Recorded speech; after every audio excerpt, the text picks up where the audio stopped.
Moikka taas, nimeni on Tommi Kurkko ja olet tervetullut minun YouTube-kanavalle. Tämän viikon videossa käsitellään aihetta haureus ja mitä Raamattu sanoo siitä ja miten siitä voi päästä vapaaksikin. Ennen kuin menen tähän Raamatun kohtiin, niin kerron omasta kokemuksesta,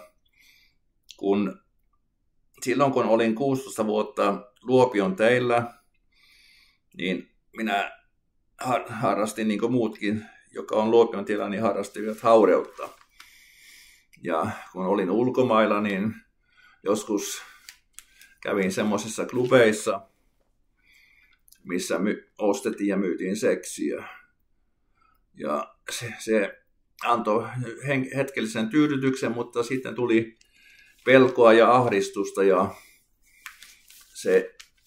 Ja sitten kun oli lyhyt suhde erään naisenkin kanssa, niin sekään ei tuonut mulle tyydytystä ja se suhteen loppui aika nopeasti. Ja sitten kun Jumalan armosta sain tulla vanhempien esirukousten ja veljen perheen esirukousten kautta sain tulla takaisin 2011 lokakuussa, kun tulin ulkomailta luulajaan, niin sain tulla takaisin uskon tielle, niin pääsin eroon tästä haureudesta. Ja nyt ennen kuin menen jatkamaan tätä kertomusta, niin luen nyt Kosolaiskirjeen 3. luku ja 5. jae.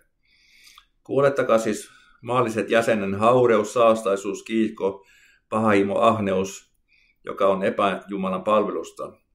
Sillä niiden tähdet tulee Jumalan vihaa, ja niissä tekin ennen vaelsitte, kun niissä elitte. Eli silloin kun minä olin Luopion tiellä, niin minä vaelsin näissä hommissa. Ja tämä sana haureus, mitä tässä lukee, niin se on kreikan kielen sana porneia, eli porno. Ja sitten jonkun vuoden päästä, kun oli uskon tiellä, niin olin yhden ruotsalaisen kaverin kanssa, ja hän kertoi, että hän käy aikuisviihdesivuilla ja kertoi, että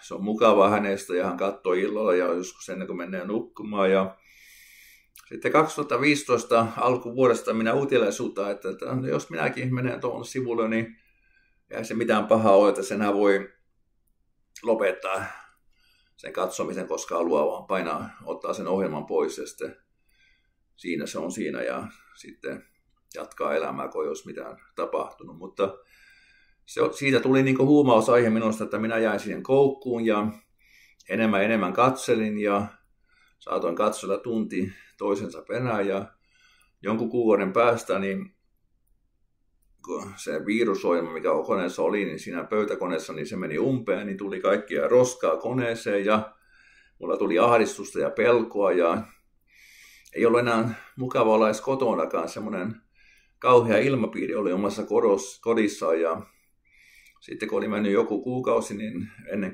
toukokuussa niin lähdin reissulle ulkomaille, että saisi vähän rauhaa sisimpäässä ja kun olisin pois kotona ja sitten lopetin joidenkin lääkkeiden ottamisen, kun mulla on tuo tekoläppä, niin en ottanut niitä verenohennuslääkkeitäkään niin säännöllisesti kuin piti ja sitten jouduin lopulta ulkomailla päädyin saksalaiseen sairaalaan ja siellä kun olin siellä huoneessa, missä oli muitakin, niin rukoilin, että Jumala ottaisi tämän pelon ja ahdistuksen pois ja siellä huoneessa pääsin eroon siitä kauhistuksesta ja sitten kun tulin takaisin kotiin ja luulajaan, missä silloin asuin, niin sitten sen kaverin kanssa, joka oli kertonut sivuista, niin vietiin se pöytäkone kaatopaikalle ja sitten se lyötiin vasaralla palasiksi. Ja nyt kun tätä katsoin, niin kun tulin kotiin, niin tuli mieleen tämmöinen Raamatun kohta silloin, että 1.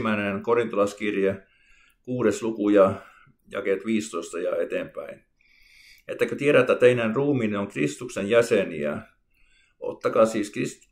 Ottaisinko siis Kristuksen jäsenet pois ja teki sinne porton jäseneksi pois se. Vai etteko tiedä, joka yhtyy porttoon, tulee yhdeksi ruumiksi hänen kanssaan. Onhan sanottu, että ne kaksi tulevat yhdeksi lihaksi. Sillä joka yhtyy Herran, on yksi henki hänen kanssaan. Paetkaa haureutta. Kaikki muu synti, mitä ihminen tekee, on ruumiin ulkopuolella, mutta haureuden harjoittaja tekee syntiä omaa ruumissansa vastaan. Vai ettekö tiedä, että teidän ruumiinne on Pyhän Hengen temppeli, joka henki teissä on, jonka olette saaneet Jumalalta, ettekä ole itsenne omat. Sillä te olette kalliisti ostetut. Kirkastakaa siis Jumalaa ruumiissanne. Eli tämä haureuden synti, se ei vaan tule pelkoa ja ahdistusta, vaan siihen ihmiseen, vaikka katsoo netistä, niin siihen yhtyy siihen ihmiseen. Ja mitä Raamattu sanoo seksistä, se kuuluu avioliittoon. Nyt luen Matteuksen evankeliumista luku 19 jakeesta 5 eteenpäin. Jeesus vastasi niin kuin tässä ihmisellä, kun kysyttiin avioerosta ja naimattomuudesta. Hän vastasi, ettekö ole lukeneet, että Luoja loi alussa heidät mieheksi ja naiseksi. Ja sanoi, sen tähden mies luopukon isästään ja äidistään ja liittyköön vaimonsa. Ja näistä kahdesta tulee yksi liha. Niin he eivät ole kaksi, vaan yksi liha. Siis minkä Jumala on yhdistänyt, älkään ihminen erottako. Eli tämä seksihän on Jumalan lahja ihmisille ja se on kauniita ja se on hienoa. Mutta se kuuluu avioliittoon miehen ja naisen välille. Ja tämä on semmoinen homma, että kun minä pääsin näistä vapaaksi, tästä riippuvuudesta, niin mun elämä muuttui. Mun elämään tuli pyhistystä ja Jumala on vähitellen otti pois sen pelon ja ahdistuksen. Ja siinä meni joku vuosi, niin minä taas sorruin. Mutta heti kun aloin katsomaan, niin tuli mieleen se kauhu, mikä oli silloin, kun eka kertaa meni siihen. Ja heti panin ne sivut pois ja en ole katsonut niiden jälkeen. Ja Raamattu vielä sanoo, nyt mennään Matteus 5. luku ja 28. jae. Tai 27. Jeesus sanoo tässä, että te olette sanomaan, että älä tee huorin. Mutta minä sanon teille, jokainen, joka katsoo naista himoiten ja sydämessään, on jo tehnyt huorin hänen kanssaan. Eli tämä, jos olet ollut näiden aikuisviiden sivujen kohdalle, niin ne vaikuttaa sinun suhtautumisen naiseen tai mieheen. Eli sä silloin aloit himoitsemaan, että jos katsot naista, kaunista naista, että joo, tuo minun ja minun täytyy saada tämä ja tämä täytyy saada sänkyyn. Eli se vaikuttaa sinun käyttäytymiseen, sinun mielentilaan. Mutta se, miten minä pääsin eroon tästä, oli, että minä tunnustin Jumalalle tämän syntini ja pyysin apua. Ja sitten kun tuli nämä ajatukset, nämä kiusaukset, niin minä tiesin, että koska ne tulee. Silloin kun menen nukkumaan, juuri ennen kuin menen nukkumaan ja olen ollut kiireinen päivä, saattaa, että on ollut hengessä kokouksessa ja ollut siunattuja tilaisuuksia, mutta kun menen yksin ja juuri ennen kuin menen nukkumaan, tulee nämä kiusa-ajatukset. Sähän voit käydä näillä sivuilla, että eihän se mitään haittaa. Mutta silloin minä olen pystynyt sanomaan, että minä en mene näille sivuille, että minä olen Jumalan lapsi. Nämä asiat ei kuulu minulle. Ja olen päässyt eroon tästä. Eli jos sinä kamppailet näiden kanssa, niin pyydä Jumalalta, tunnusta syntisi, niin kuin muutkin synnit tunnustetaan Jumalalle. Ja pyydä, että hän vapauttaa sinut tästä himosta. Ja sinä saat elää puhtaana. Nyt minä tulen panemaan alle Pia Renticin videoita 2-3 näistä, että jotka ovat mukana näissä aikuisviiden filmeissä, ne ei tehdä sitä omasta tahdosta. He ovat ihmiskaupan uhria. Heitä pakotetaan siihen. Ja se on kamalaa. Ja heiltä viedään ihmisoikeudet köyhistä maista. Nuoria tyttöjä tuodaan länsimaihin ja sanotaan, että sä oot töissä ravintolassa, kahvilassa, baarissa. Ja sitten kun tulevat sinne, niin heiltä viedetään passit pois ja he ovat seksiorjia. Tämä on kamalaa, mitä tapahtuu. Eli sekin on yksi syy, että miksi ei kannata katsoa näitä ohjelmia.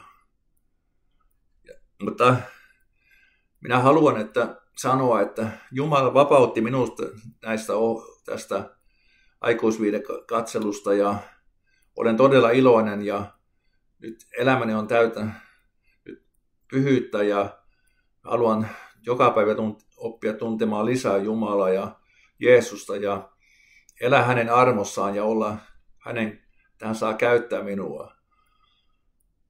Mutta rohkaise sinua, että jos taistelet näiden asioiden kanssa, niin jos tunnusta syntisi Jumalalle ja Jeesus vapauttaa sinut näistä ja voit puhua myös sielun hoitajallekin näistä asioista, jos se vaikuttaa teidän parisuhteeseen. Eli tämä oli tämän viikon video ja jos tykkäsit tästä aiheesta, jos se oli sinulle rohkaisukseksi, että sinäkin, että tiedät, että on yksi, joka kamppailee asioiden kanssa, niin paina peukkua. Jos et vielä tilaa tänään kanamaa, niin laita se tilaukseen. Ja muuten nähdään taas ensi viikolla seuraavan aiheen parissa. Siunausta ja moikka!